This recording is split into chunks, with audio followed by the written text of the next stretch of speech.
بسم اللہ الرحمن الرحیم۔ السلام علیکم۔ خودی کو کر بلند اتنا کہ ہر تقدیر سے پہلے خدا بندے سے خود پوچھے بتا تیری رضا کیا ہے۔ ناظرین، خودی کیا ہے؟ خودی کی بیداری کیسے ممکن ہے اور اس کے ہونے یا نہ ہونے سے کیا فرق پڑتا ہے؟ کلام اقبال کی روشنی میں آج ہم یہ جاننے کی کوشش کریں گے۔ ناظرین، سوشل میڈیا پہ جہاں بہت سارے ایسے اشعار اقبال کے ساتھ منسوب کیے جاتے ہیں جن کا اقبال کے ساتھ کوئی تعلق نہیں ہوتا، وہیں بعض اوقات اقبال کے اشعار کی ایسی تشریحات بھی پیش کی جاتی ہیں جن کا کلام اقبال سے کوئی تعلق نہیں۔ ان میں سے ایک فلسفہ خودی بھی ہے۔ بعض لوگوں نے اس کو انا، تکبر اور بعض نے اس کو ایک خیالی تصور کہا، جیسے اس کا حقیقت سے کوئی تعلق ہی نہیں۔ ان میں سے ایک نام انجینئر علی مرزا کا بھی ہے۔ موصوف نے یہ تو مانا کہ خودی کا فلسفہ اقبال نے سورہ حشر کی 19ویں آیت سے لیا، جس میں اللہ تعالیٰ فرماتا ہے، اور نہ ہو جانا ان لوگوں کی طرح جو بھول گئے اللہ کو اور غافل کر دیا اللہ نے ان کو اپنے نفس سے، یہی لوگ ہیں جو نافرمان ہیں۔ ناظرین، موصوف نے یہ تو مانا کہ خودی کا فلسفہ اقبال نے قرآن سے لیا، لیکن نفس کی پہچان کو غفلت اور نفس کی بیماری کے ساتھ تشبیہ دی اور کہا کہ یہاں اپنے آپ سے بلا دیا، مطلب قیامت کے دن ایسا ہوگا۔ مزید اقبال کے شعر پہ تبصرہ کرتے ہوئے کہا کہ اقبال کا یہ کہنا کہ خدا بندے سے خود پوچھے بتا تیری رضا کیا ہے، ایسا فزیکلی ہوگا نہیں۔ ناظرین، کیونکہ مرزا صاحب تصوف، معرفت اور کشف و الہام کا انکار کرتے ہیں، لہٰذا یہ جملے کوئی عجیب بات نہیں۔ ناظرین، اس آیت میں انسان کی حقیقت کا تذکرہ کیا جا رہا ہے اور یہی حقیقت انسانیہ اقبال کا فلسفہ خودی ہے۔ ہمارے اس پروگرام کا مقصد فلسفہ خودی کو کلام اقبال کے حوالے سے آپ کے سامنے رکھنا ہے۔ خودی کا تعارف کراتے ہوئے اقبال فرماتے ہیں، زندگانی ہے صدف، قطرہ نیساں ہے خودی، وہ صدف کیا جو قطرے کو گوہر نہ کر سکے، ہو اگر خود و نگر وہ خود گر وہ خود گیر خودی، یہ بھی ممکن ہے کہ تم موت سے بھی نہ مر سکے۔ ناظرین، صدف کہتے ہیں سیب کو، اور قطرہ نیساں موسم بہار کی بارش کا وہ قطرہ ہے جو سیب کے منہ میں جا کر موتی کی صورت اختیار کرتا ہے۔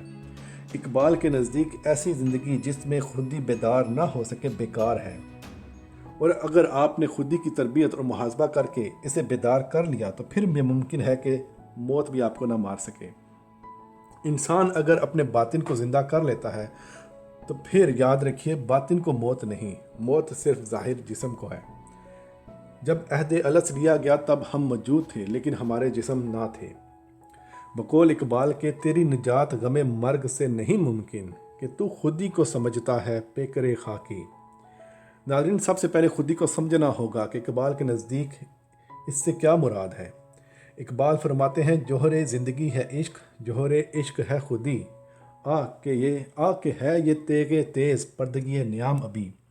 زندگی کا مقصد عشق اور عشق کا مقصد خودی، لیکن افسوس کہ یہ تیز تلوار ابھی نیام کے پردے میں ہے۔ خودی کو ایکسپلین کرنے کے بعد ہم اس بات کو ڈسکس کریں گے کہ اس کو کیسے بیدار کیا جا سکتا ہے۔ ناظرین، عشق کی ایکسپلینیشن کے لیے آپ ہماری پچھلی ویڈیو دیکھ سکتے ہیں جس کا لنک نیچے ڈسکرپشن میں موجود ہے۔ ناظرین، انسان کا ایک ظاہری وجود ہے اور ایک باطنی وجود جس کو ہم ظاہری آنکھ سے نہیں دیکھ سکتے۔ مثال کے طور پہ روح جو اللہ کا امر ہے، نفس امارہ، نفس لوامہ، نفس مطمئنہ، قلب سلیم وغیرہ۔ ناظرین، یہ تمام اصطلاحیں قرآن مجید کی ہیں۔ اللہ تعالیٰ قرآن مجید میں قلب کی بیماری یا اندھا ہونے کا یا قلب پہ مور لگ جانے کا تذکرہ فرماتا ہے۔ اسی طرح نفس امارہ کو برائیوں کا نفس کہا گیا ہے جو برائی اور نافرمانی پہ اکساتا ہے۔ ناظرین، یاد رکھیے، دل کی بیماری نفس کی بیماری سے ہے، اور نفس لوامہ وہ نفس ہے جو گناہ پہ نادم، ملامت اور بندے کو توبہ کی طرف لے کر آتا ہے۔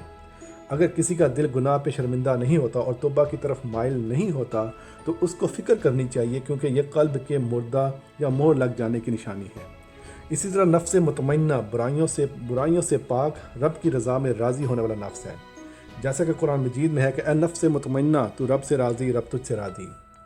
ناظرین، ایک شخص بظاہر تو نیک ہو سکتا ہے لیکن باطن کی بیماریاں یعنی بغض، حسد، کبر، طمع، ریا، لالچ، ہوس وغیرہ کے ہوتے ہوئے اس کے اعمال بیکار ہیں۔ قرآن مجید میں جہاں آیات اور ان کی تعلیم کا تذکرہ آتا ہے وہیں تزکیہ اور حکمت کو بھی ساتھ رکھا گیا ہے، یعنی اللہ کے رسول صلی اللہ علیہ وسلم اللہ کی آیات سناتے ہیں اور تزکیہ فرماتے ہیں اور تعلیم دیتے ہیں اللہ کی کتاب کی، اور دانائی اور حکمت سکھاتے ہیں۔